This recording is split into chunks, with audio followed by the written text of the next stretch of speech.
Hari ini kita akan belajar kembali kebenaran firman Tuhan. Dan apa yang saya sampaikan ini lumayan keras, karena ketika kita mau ikut Tuhan, kita mau ngikutin Tuhan, kita ngikutin standar kerajaan Allah, bukan ngikutin standar dunia. Kita harus berjalan setiap hari seperti apa yang Tuhan mau.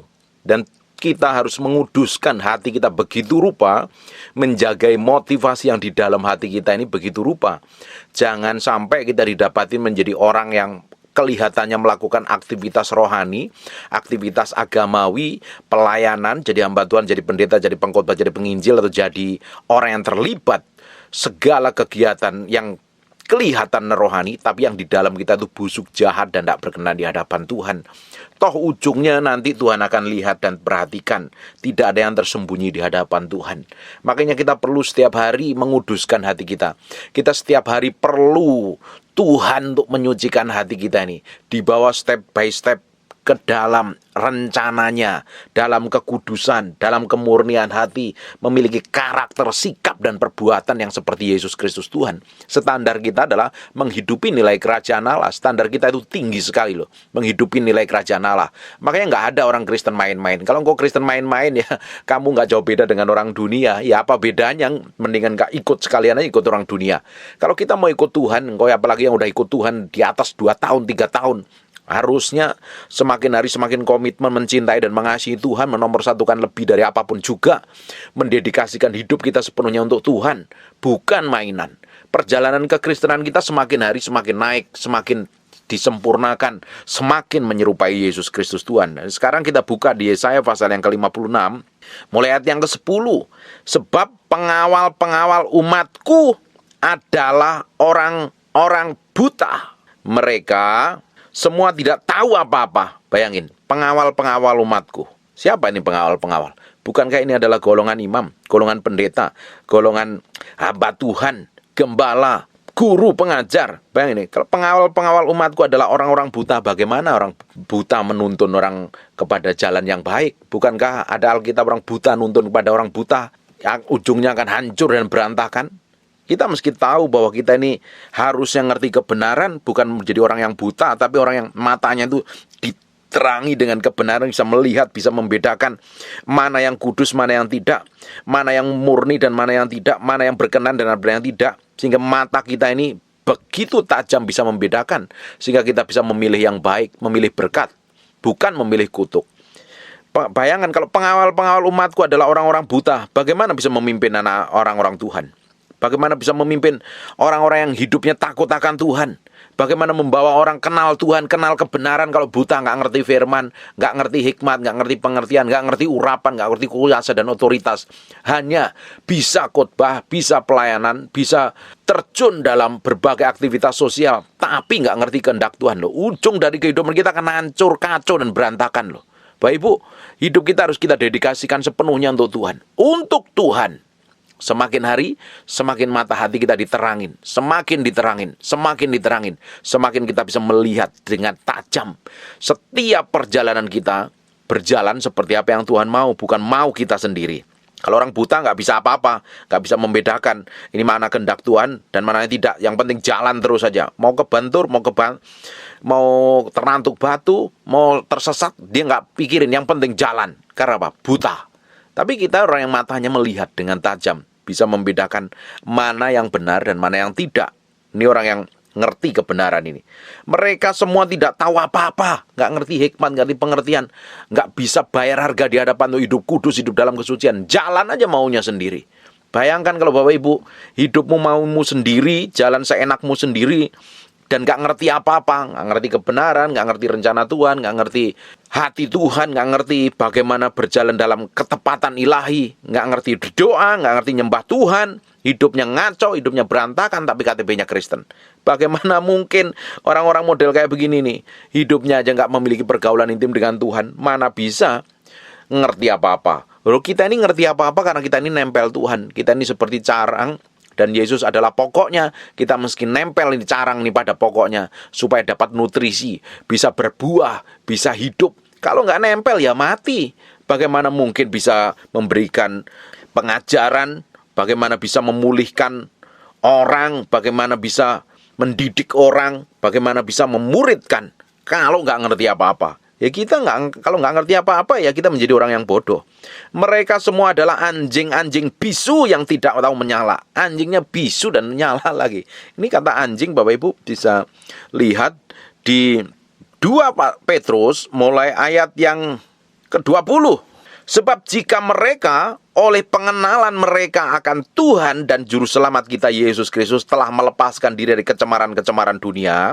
Ini orang yang sudah lahir baru, sudah pelayanan, sudah ikut Tuhan, sudah ngerti kebenaran, tetapi terlibat lagi di dalamnya, maka akhirnya keadaan mereka lebih buruk daripada yang semula. Ini jelas, ini Matius jelaskan.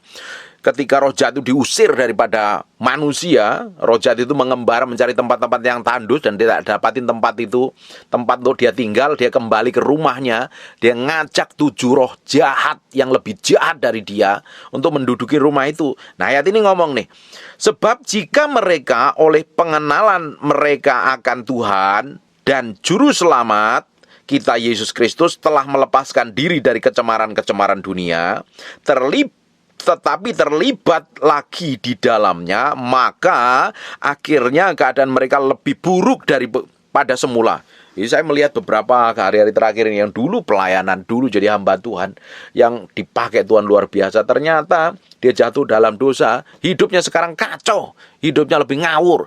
Saya melihat dulu orang-orang yang melayani Tuhan sungguh-sungguh, mencintai Tuhan sungguh-sungguh, dikecewakan, dia sakit hati, dia meninggalkan Tuhan.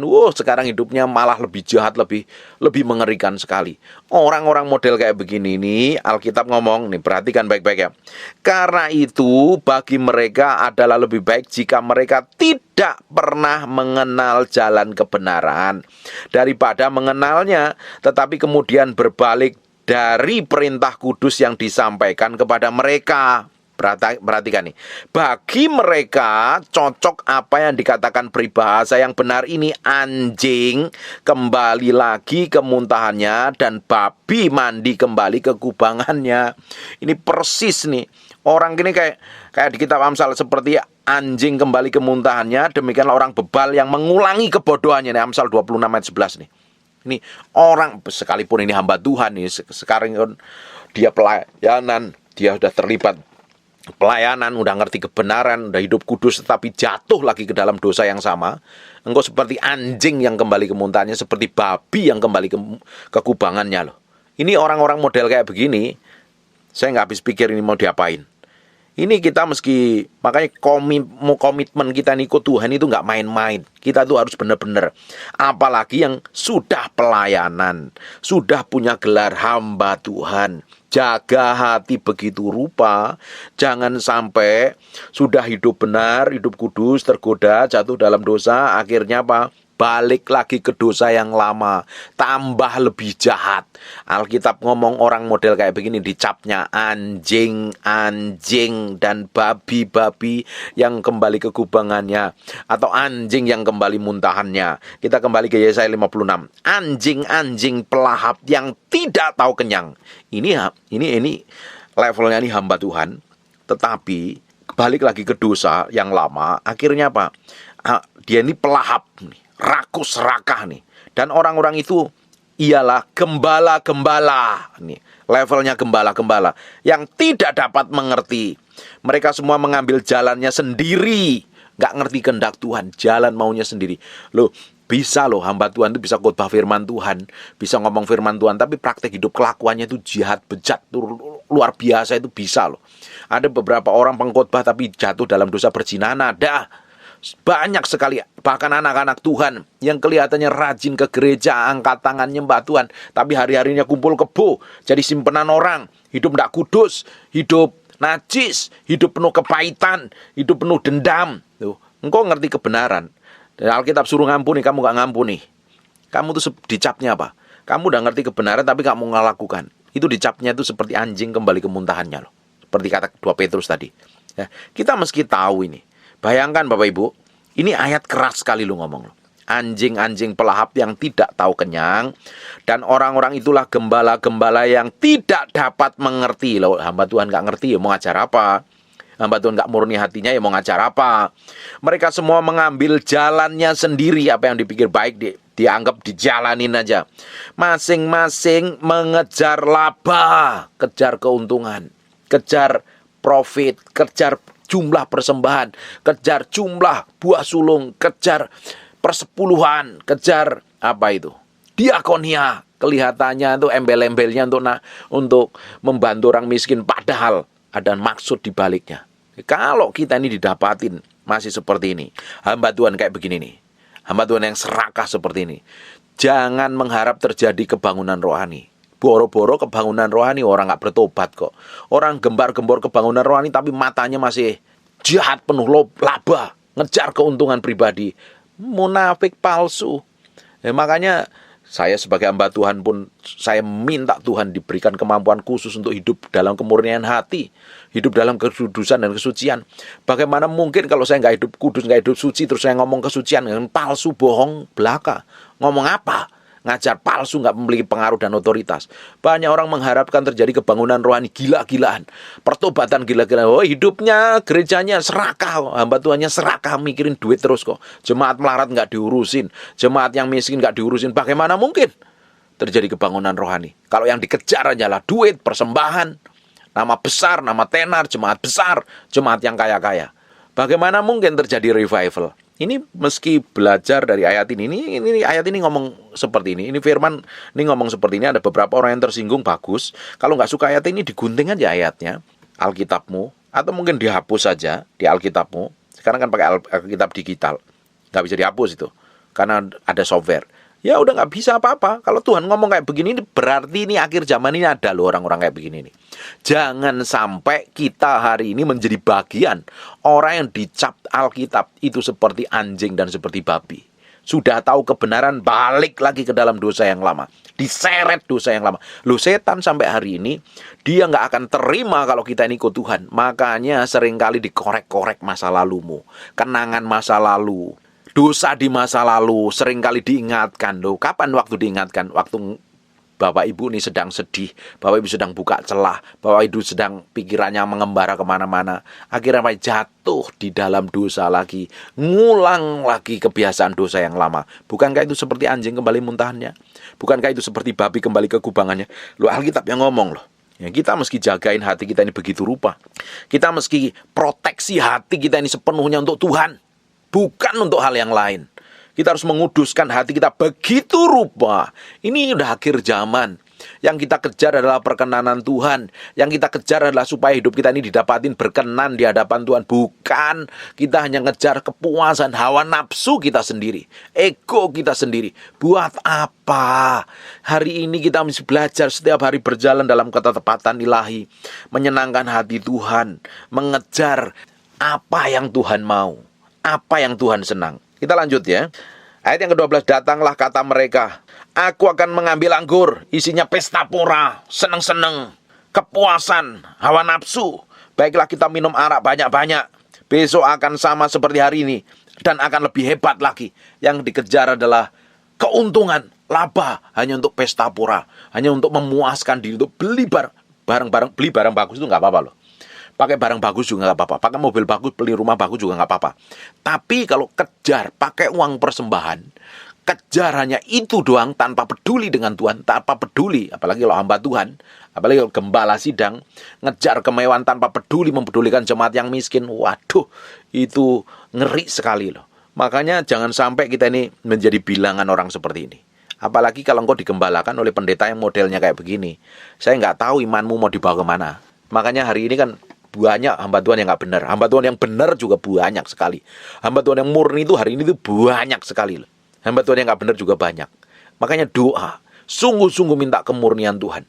Bapak Ibu, kita itu dipanggil untuk menjadi serupa segambar dengan Tuhan. Tidak hanya berhenti situ, untuk kita itu tidak hanya berhenti perjalanan kekristenan kita hanya diselamatkan, terima Yesus masuk surga. Tidak berhenti sampai situ.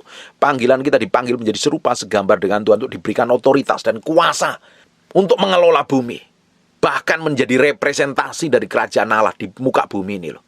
Kita membawa urapan yang berbeda, hikmat yang berbeda, pengetahuan yang berbeda, karakter yang berbeda, kelakuan yang berbeda. Sehingga dunia bisa melihat kuasa Tuhan yang mengalir melalui hidup kita. dan nama Yesus yang ditinggikan. Ya, kita mau dipanggil menjadi representasi dari kerajaan Allah, tapi kalau kita nggak dididik dengan cara, sistemnya, pola pikirnya kerajaan Allah, bagaimana kita bisa menghidupin ritme dan cara kerjanya kerajaan Allah? Kita bisa hidup jadi orang Kristen, tapi pola pikir kita seperti orang dunia, cara kerja kita seperti orang dunia, bahkan pola pikir kita seperti Babel, ngejar duniawi, tanpa peduli Tuhan, dan tidak peduli Tuhan. Yang penting kepuasan dan hawa nafsunya. Toh ujungnya nanti akan kekosongan dan kehancuran. Hari ini kita meski taruh hati kita ini sepenuhnya untuk Tuhan, untuk menyenangkan Tuhan, untuk menyenangkan Tuhan.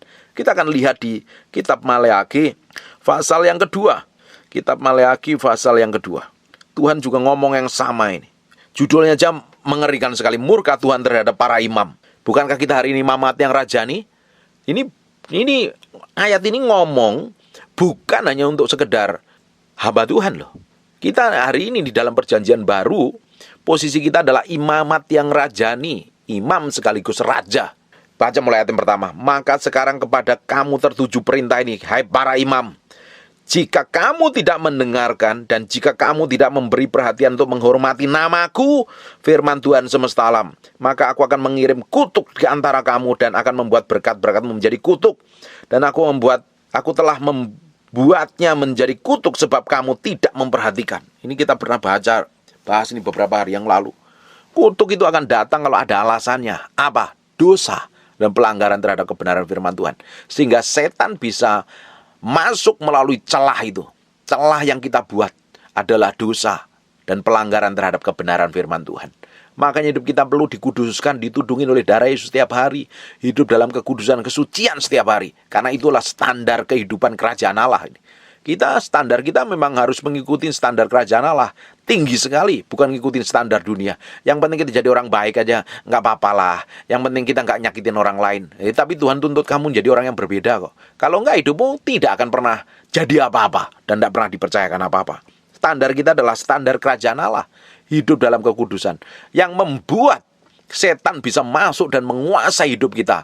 Kalau ada celah, namanya dosa. Kita mengkhotbah, katakan nih, barang siapa mendobrak tembok, dia akan dipakut ular. Ada perlindungan yang bolong sehingga setan bisa hajar kita dan kuasain kita. Kutuk tanpa alasan tidak akan kena. Berarti kalau ada alasannya berarti kena. Apa? Dosa. Ini kita mesti menguduskan hati kita, pikiran kita, perasaan kita, kemauan kita, kehendak kita nih setiap hari ini. Kalau enggak, kita enggak ngikutin suara Tuhan, kita mau jalan mau kita sendiri, ujungnya kita akan menikmatin kutuk nih. Ayat yang ketiga. Sesungguhnya aku akan mematahkan lenganmu dan akan melempar kotoran ke mukamu. Dipermalukan ini. Yakni kotoran korban dari hari-hari rayamu dan orang akan menyeret kamu ke kotoran itu. Kan ngeri ini. Ini mengerikan loh ini. Ini kitab Maleakhi ditulis di penghujung kitab perjanjian lama. Jadi warning sekali ini. Maka kamu akan sadar bahwa kukirim perintah ini kepadamu supaya perjanjianku dengan Lewi tetap gang, firman Tuhan semesta alam. Perjanjianku dengan dia adalah satu pihak, ialah kehidupan dan sejahtera. Itu akan kuberikan kepadanya. Pada pihak lain, ketakutan. Dan ia takut kepadaku dan gentar terhadap namaku. Pengajaran yang benar ada dalam mulutnya dan kecurangan tidak terdapat pada bibirnya. Dalam damai sejahtera, kejujuran yang mengikuti aku dan banyak orang dibuatnya berbalik pada kesalahan. Ini loh, hamba Tuhan hidupnya benar kayak begini nih. Punya otoritas, punya kuasa membawa orang balik kepada Tuhan. Bukan ngejar keuntungan, ngambil keuntungan jemaatnya. Sebab bibir seorang imam memelihara pengetahuan. Ini bibirnya seorang imam memelihara pengetahuan. Dan orang mencari pengajaran dari mulutnya. Karena apa? Ada hikmat, pengertian, dan pewahyuan yang luar biasa. Sebab dialah utusan Tuhan semesta alam. Tetapi kamu ini menyimpang dari jalan. Kamu membuat banyak orang tergelincir dengan pengajaranmu. Kamu merusakkan perjanjian dengan Lewi, firman Tuhan semesta alam. Maka aku pun akan membuat kamu hina dan rendah bagi seluruh umat ini. Oleh karena kamu tidak mengikuti jalan yang kutunjukkan, tetapi memandang bulu dalam pengajaranmu. Ya, ada orang yang memandang bulu dalam pengajarannya. Bisa dicek aja. Ngajar yang nggak benar. Ujungnya kita akan berurusan dengan Tuhan. Kita mesti tahu persis Hati kita, kondisi hati kita meski masing-masing kita serahkan di hadapan Tuhan. Supaya hati kita ini didapatin benar, benar-benar benar. Supaya hidup kita semakin menyenangkan hati Tuhan. Apa yang sih kita mau kejar? Ini udah akhir zaman loh. Apa yang kita mau kejar? Bukankah kita mengejar perkenanan Tuhan? Bukankah hidup kita hanya mau fokus kepada Tuhan? Sekalipun kita bekerja, sekalipun kita punya tanggung jawab pekerjaan di marketplace, tapi hati kita nempelnya kepada Tuhan. Tujuan hidup kita adalah Tuhan. Kita menjadi orang yang berbeda. Kita memberikan rasa yang berbeda, nilai yang berbeda. Sehingga orang dunia melihat Tuhan. Kita kembali ke Yesaya pasal yang ke-56. Sebab pengawal-pengawal umatku adalah orang-orang buta, ayat yang ke-10. Mereka semua tidak tahu apa-apa. Nggak ngerti apa-apa. Ngajar apa? Knowledge, pengetahuan doang. Kalau nggak ngerti apa-apa, bagaimana ngerti kehendak Tuhan? Bagaimana berjalan dalam ketepatan ilahi? Mereka semua adalah anjing-anjing bisu. Tidak tahu menyala. Anjingnya bisu lagi. Nggak tahu menyala. Mereka berbaring melamun dan suka tidur saja. Berdoa males. Bagaimana mungkin hamba Tuhan mau ngajar kebenaran, ngajar tentang pewahyuan, memiliki urapan dan otoritas kalau doa aja males. Kerjaannya berbaring, makan, tidur, melamun. Terus ngapain? Bukankah kita nih hamba Tuhan kerjaannya harusnya mendedikasikan hidup kita melayani Tuhan dulu, baru Tuhan berikan pelayanan. Melayani Tuhan dahulu di kamar doamu, baru Tuhan berikan pelayanan, pekerjaan Tuhan. Jangan ngejar pekerjaan pelayanan untuk Tuhan. Kamu ngejar pelayanan pekerjaan Tuhan, tapi kamu nggak membangun hubungan intim dengan Tuhan, nanti tersesat. Motivasinya jadi jahat. Jangan jadi hamba Tuhan yang tidak ngerti kebenaran, tidak memiliki hubungan pribadi dengan Tuhan. Apalagi kalau udah diberkati, seperti anjing bisu, baring, melamun, dan suka tidur. Aduh, ini ngeri sekali. Terus anjing-anjing pelahap yang tidak tahu kenyang. Anjingnya rakus sekali. Dan orang itulah adalah gembala yang tidak dapat mengerti. Mereka semua mengambil jalannya sendiri, masing-masing mengejar laba tiada terkecuali. Yang dikejar keuntungan, kejar keuntungan, kejar kenikmatan duniawi, kejar ketenaran, kejar uang persembahan. Kelihatannya melayani Tuhan, tapi melayani di kota-kota yang tempat-tempat basah.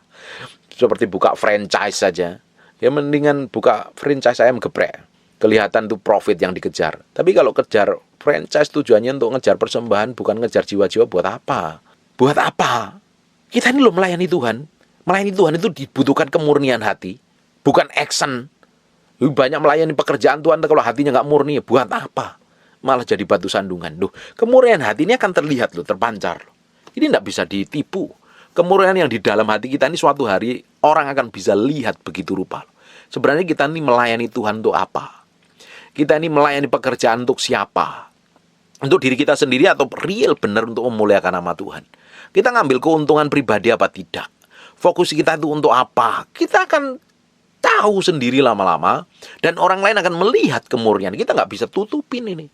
Karena apa yang di dalam hati akan memancar keluar lewat mulut. Kita bisa ngomong nipu, ngomong bulat, nggak jelas. Muter-muter nggak jelas untuk membela diri. Tapi tetap aja buahnya akan terlihat kok. Dari kehidupan, dari karaktermu, dari kelakuanmu. Makanya kemurnian yang di dalam hati ini penting.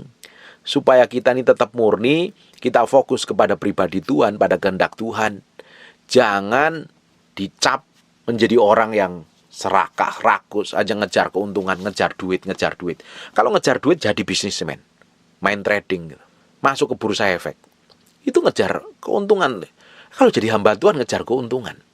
Kamu ini sebenarnya pengusaha atau jadi hamba Tuhan? Ini penting sekali. Ini kalau pendetanya aja ngajarinya ngejar keuntungan, bagaimana mungkin jemaatnya? Ayo, mau ditransfer urapan apa? Lo hidup dalam kelimpahan itu oke. Saya percaya, saya pernah ngajar tentang hidup dalam kelimpahan, hidup dalam berkelimpahan di dalam Kristus. Harus orang Kristen hidup dalam kelimpahan supaya bisa memberi makan orang miskin, menjadi berkat buat orang-orang susah. Harus orang Kristen hidup dalam kelimpahan. Tapi yang dikejar bukan kelimpahannya, yang dikejar adalah pribadi Tuhan. Hari ini kalau engkau ngejar hanya keuntungan dan laba semata, Alkitab ngomong, kamu seperti anjing-anjing pelahap, anjing-anjing bisu yang nggak ngerti apa-apa. Udah tahu kebenaran, tapi dilanggar. Hidup dalam dosa. Sudah tahu salah, tapi ngotot karena dagingnya yang begitu kuat, dihidupin. Udah tahu itu nggak benar, tapi tetap dilakukan. Sudah tahu selingkuh itu nggak benar, tapi tetap dilakukan. Udah tahu punya simpenan itu nggak benar, tetap aja dilakukan. Udah tahu menjual diri, melacur diri nggak benar itu, tetap dilakukan. Itu seperti anjing kembali ke muntahannya. Sudah tahu serakah, tamak, kepahitan, sakit hati, benci, dendam, jengkel, itu nggak benar, tetap dilakukan. Kamu seperti anjing pelahap. Ini loh Alkitab yang ngomong. 2 Petrus ngomong. Seperti anjing kembali kepada muntahannya. Kalau udah tahu kebenaran, tapi nggak mau melakukannya. Loh, kemurnian hati kita kan dituntut penting. Karena standar kita adalah standar kehidupan kerajaan Allah. Bukan hidup mau kita sendiri. Bukan kita tentukan, ya penting gue jadi orang Kristen model kayak begini. Ngawur. Kita ngikutin kehendak Tuhan kok. Bukan ngikutin kehendak kita. Bukankah hidupku adalah bagi Kristus? Kalau aku hidup, aku harus memberikan buah. Ngikutin apa yang Tuhan mau. Berjalan seperti yang Tuhan inginkan. Amin. Nggak gampang ini. Apa yang saya sampaikan ini nanti kalau ada yang tersinggung bagus. Minta koreksi aja sama Tuhan. Ini kemurnian hati ini penting dijaga. Ini yang tahu kita dengan Tuhan. Orang lain nggak tahu. Orang lain bisa bohongin. Orang lain kita bisa tipu. Jemaat kita bisa tipu dan bohongin. Tetapi kamu nggak bisa nipu dirimu sendiri. Kamu tahu kalau itu salah. Ya bertobat balik kepada Tuhan. Tuhan sanggup memulihkan kok. Ini sebelum terlambat. Akhir zaman akan terjadi kejadian model-model kayak begini ini. Nah, kita harus hidup dalam kebenaran. Kita harus hidup berbeda, menyatakan kebenaran Tuhan. Hidup kita harus menjadi orang yang menjadi representasi dari kerajaan Allah. Dan saya berdoa, firman ini menyucikan dan menguduskan hati kita setiap hari. Dan didapatin hati kita benar di hadapan Tuhan. Menyenangkan Tuhan. Bukankah yang kita kejar adalah menyenangkan Tuhan? Amin. Engkau bisa diberkatin kaya raya, punya perusahaan omsetnya miliaran. Tapi kalau hidupmu gak menyenangkan Tuhan, akan sia-sia, percuma. Kamu bisa menyenangkan dirimu sendiri, padahal di dalam hatimu tetap ada yang kosong dan hampa. Dan itu perlu diisi Tuhan loh. Dan itu butuh diisi pribadi Tuhan loh. Harus. Kalau tidak, akan menjadi sia-sia. Akan menjadi percuma. Amin. Mengejar perkenanan Tuhan. Jangan balik kepada dosamu yang lama. Fokus menjadi orang yang bisa dipercaya Tuhan. Membuat nama Tuhan ditinggikan dan dimuliakan. Sekarang tutup Alkitabmu, tutup matamu, kita berdoa. Bapa, terima kasih buat firman-Mu menguduskan hati kami, menyucikan hati kami, bawa kami ke dalam kemurnian batin kami yang terdalam, sehingga hidup kami semakin menyenangkan hati-Mu dan didapati menjadi orang yang mengasihi-Mu. Terima kasih ya Tuhan. Kami materaikan firman ini dengan darah Yesus, darah anak domba Allah. Kami materaikan tuh. Terpahat dalam loh batin kami, firman ini jadi kehidupan. Nempel dalam hati kami, dalam pikiran kami, dalam perkataan kami, dalam perbuatan kami. Berhari-hari, berminggu-minggu, berbulan-bulan, bertahun-tahun. Sampai firman jadi kehidupan dan kami menjadi orang yang didapatin berkenan di hadapan-Mu. Berkatin semua yang terlibat dalam pelayanan yang mendengarkan firman ini. Apapun pelayanannya, Tuhan berkati. Berkati dan berkati. Bawa dalam kemurnian hati. Bawa dalam kesucian hati. Bawa kami terus menyenangkan hati-Mu dan didapatin berkenan di hadapan-Mu. Tuhan, ini hati kami persembahkan di atas mizbah-Mu. Di atas mizbah-Mu. Terima kasih ya Tuhan. Roh Kudus berikan kemampuan kami untuk berjalan dalam kesucian dan kekudusan. Terima kasih. Hamba-Mu berdoa untuk orang-orang yang sakit. Oleh bilur Yesus, oleh darah Yesus. Be healed in Jesus name. Jadilah engkau sembuh. Jadilah engkau tahir. Diperpanjang umurmu. Dipulihkan kesehatanmu. Dalam nama Yesus. Mulai hari ini. Tangan kuasa Tuhan menyertai hidupmu. Dalam nama Yesus. Kami kembalikan segala hormat, pujian, pengagungan kami buat Raja kami yang Maha Mulia. Dalam nama Yesus. Kami berdoa dan mengucap syukur. Haleluya. Amen. And God bless you.